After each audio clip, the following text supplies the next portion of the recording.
Hello everyone, welcome to my channel. नोंथांमोन गासैखौबो आंनि चेनेलाव बरायबाय। जों दा फेमिलियैनो मोनसे जायगायाव थांगासिनो। नोंथांमोना भिडिअखौ नायलांबाय थादो। अब्लाना जों अबाव थांदों, मानि थाखाय थांदों मोनथिगोन आरो।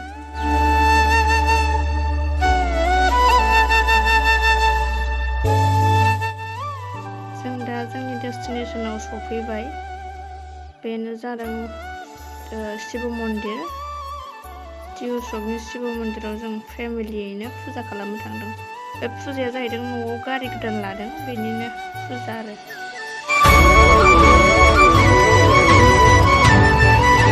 कभिडनि थाखाय मन्दिरखौ बन्द लाखिनाय जादों, माने सावन मासनि बलबम उत्सवखौ बन्द खालामदों। बाखि नखरारि फुजा बायदिसिना फुजा बेफोरबायदिखौ होयो। ओमफ्राय आरो बे सिगांनि मेन गेटजों एन्ट्रि खालामनो होआ। उनथिंजायहाय मोनसे गेट दङ, बेजों एन्ट्रि खालामनो हायो।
शिवाय विष्णु शिवाय विष्णु शिवाय विष्णु सर्व मंगल मंगल शिवे सभाको सारिके स्वर्णे गौरी नारायण नमस्ते। पर्व अपना स्वर्ण विश्वकर्मा कुरियन सेता मनोहर कामना।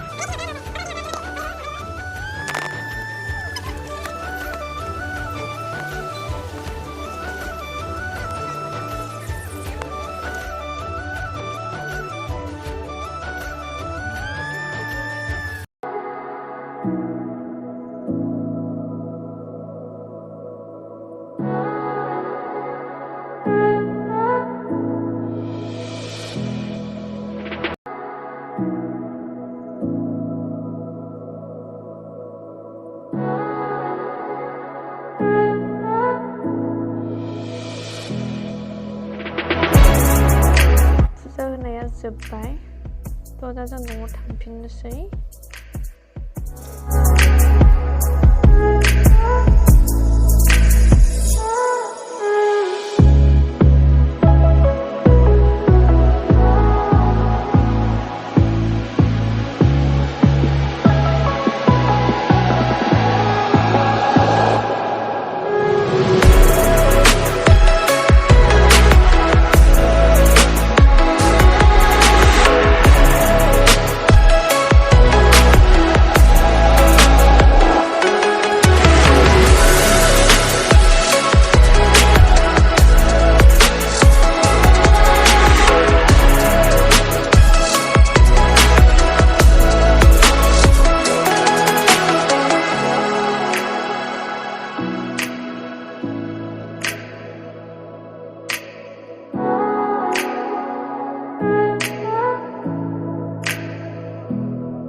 दिनैनि भिडिअखौ बेखिनियावनो फोजोबनाय जाबाय आरो भिडिअखौ सोरबाफोर गोदान नायदोंब्ला अन्नानै साबस्क्राइब खालामनानै होदो।